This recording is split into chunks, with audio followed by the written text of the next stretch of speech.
السلام علیکم ورحمۃ اللہ وبرکاتہ۔ آئیے قرآن سمجھیں، عربی سیکھیں۔ آج ہم سورۃ البقرہ کی دو آیات، آیت 241 اور 42 پڑھیں گے، سمجھیں گے۔ اعوذ باللہ من الشیطان الرجیم، بسم اللہ الرحمن الرحیم۔ وَلِلْمُطَلَّقَاتِ مَتَاعٌ بِالْمَعْرُوفِ حَقًّا عَلَى الْمُتَّقِينَ كَذَلِكَ يُبَيِّنُ اللَّهُ لَكُمْ آيَاتِهِ لَعَلَّكُمْ تَعْقِلُونَ۔ صدق اللہ العظیم۔ سب سے پہلے آیت 241، وَلِلْمُطَلَّقَاتِ مَتَاعٌ بِالْمَعْرُوفِ حَقًّا عَلَى الْمُتَّقِينَ۔ صدق اللہ العظیم۔ فرمایا وَلِلْمُطَلَّقَاتِ، و اور لِلْمُطَلَّقَات، مطلق چھوڑا ہوا، مطلقہ چھوڑی ہوئی خاتون، اور مطلقات جمع ہو گیا وہ خواتین جن کو چھوڑ دیا جاتا ہے، جن سے نکاح کا تعلق ختم کر لیا جاتا ہے، جن کو طلاق دے دی جاتی ہے۔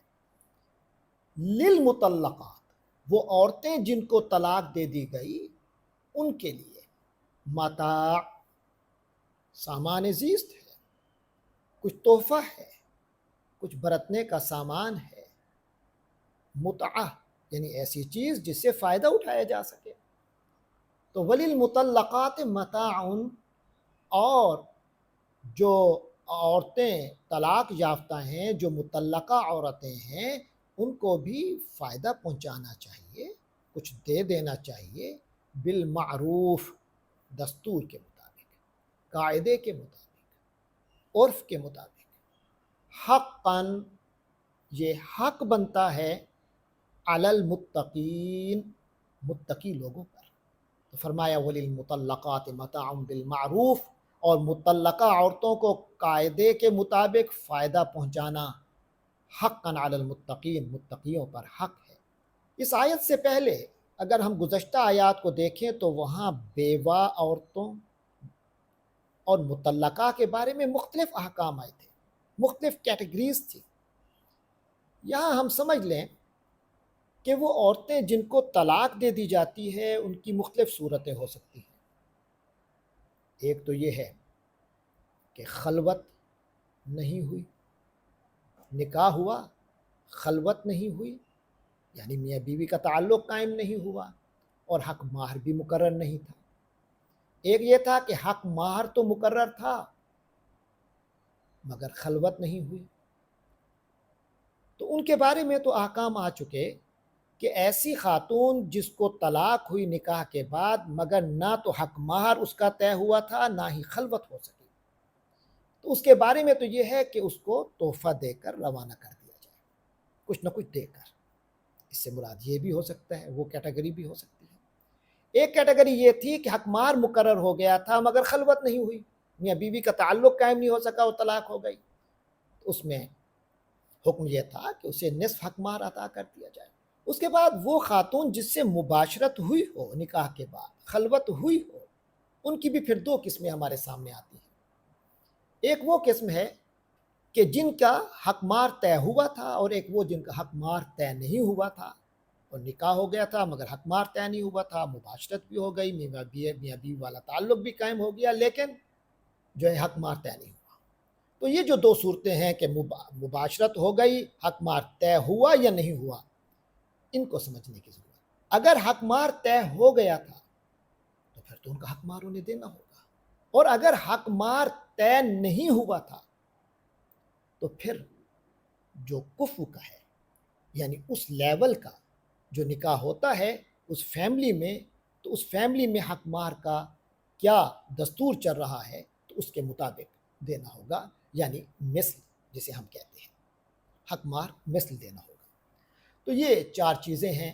تو یہاں شریعت نے واضح کر دیا ہے کہ اگر طلاق، جو کہ اسلام اسے پسند نہیں کرتا اس معاملے کو، لیکن اگر کوئی ایسی صورت بن جاتی ہے کہ ناگزیر ہو جاتا ہے، طلاق دینی ہی پڑتی ہے، تو فرمایا کہ اگر طلاق دے ہی دی ہے تو لڑائی کر کے نہیں اب معاملے کو آگے چلانا، بلکہ اب جو کچھ ہو گیا، ہم آہنگی نہیں ہو سکی تو کوئی بات نہیں، تو معاملہ جو ہے وہ احترام کے ساتھ ہونا چاہیے، اور خوشگوار ماحول میں یہ جس طرح رشتہ قائم خوشگوار ماحول میں ہوا تھا، رشتے کا ختم ہونا بھی خوشگوار ماحول میں ہونا چاہیے۔ تو اس لیے جس کو تعالیٰ نے طلاق دی ہے، اگر اس کا حق مہر بنتا ہے، متعین ہو چکا ہے، تو اسے حق مہر پورا کا پورا دیا جائے۔ اور اگر کوئی اوپر تحفہ بھی دے دے تو حقاً علی المتقین، یہ متقی لوگوں پر حق ہے۔ اور اگر حق مہر مثل ہے تو مثل دے دیا جائے، اور اگر حق مہر نہیں بنتا، نصف ہے، نصف دیا جائے، اور اگر کچھ بھی طے نہیں ہوا تھا اور مباشرت بھی نہیں ہوئی تو جو شریعت نے گزشتہ آیات میں تحفے کا حکم دیا تھا وہ تحفہ خوش دلی سے دیا جائے۔ یہ متقی لوگوں پر حق ہے۔ یہاں ایک اور بات بھی سامنے رکھی ہے کہ یہاں حقاً علی المتقین فرمایا ہے، یعنی کچھ چیزیں تو ایسی ہوتی ہیں جو طے ہوتی ہیں، وہ کرنی پڑتی ہیں، قانون میں وہ چیزیں، وہ قانون کا کوئی بندھن ہوتا ہے، کچھ قانونی شکلیں ہوتی ہیں، ان کو پورا کیا جاتا ہے۔ لیکن یہاں یہ فرمایا جا رہا ہے کہ تم صرف قانون کی پابند نہیں ہو، کچھ اخلاقیات بھی ہوتی ہیں، کچھ اللہ کا تقوی بھی ہوتا ہے، کچھ احساس بھی ہوتا ہے۔ تو فرمایا جو اس احساس والے لوگ ہیں کہ ہم اللہ کے بندے ہیں، اللہ کو حساب کتاب دینا ہے، ہر وقت اللہ کے ہاں اپنی حضوری کا تصور جس شخص کو ہوتا ہے، اس کا معاملہ جو ہوتا ہے وہ عام انسان والا نہیں ہوتا۔ لہٰذا اے متقی لوگوں، تم جب اس طرح کے معاملے سے گزرو تو تم کچھ اوپر دیا کرو۔ پھر دوسری آیت میں فرمایا کذالک یبین اللہ لکم آیاتہ لعلکم تعقلون۔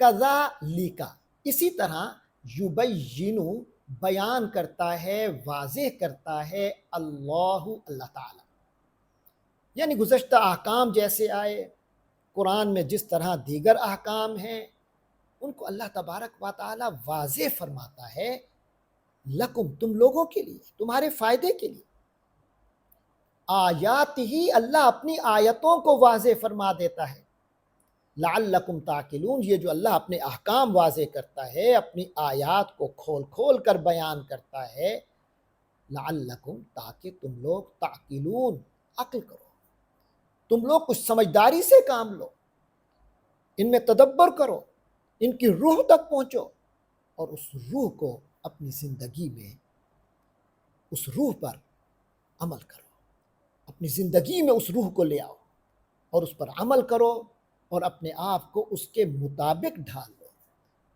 اللہ تبارک و تعالی ہم سب کو قرآن اور شریعت کے احکام کی روح پر عمل کرنے والا بنائے۔ وآخر دعوانا الحمدللہ رب العالمین۔